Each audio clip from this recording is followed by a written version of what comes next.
ZANU-PF has sparked criticism after top party officials openly called for the deliberate placement of loyal cadres into key government and state positions, a move critics say threatens professionalism in the independence and public service.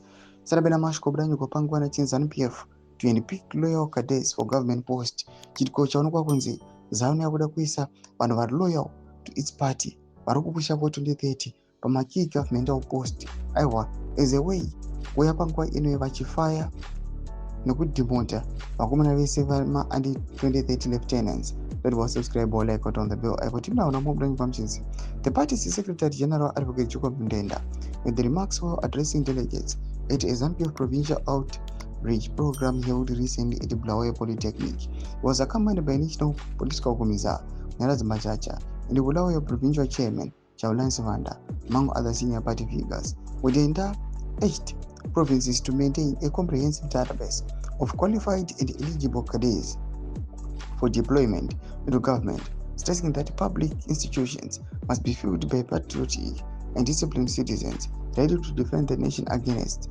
its distractors. Provinces must play a deliberate and strategic role in cadre development and placement into national institutions. In quotes, we must ask ourselves, what are we doing to ensure that loyalty, competent, and ideologically grounded cadres are being recruited into government and state provinces, such as the police, intelligence services, defense forces, national parks, teachers training colleges, and nursing training institutions, Mudenda added.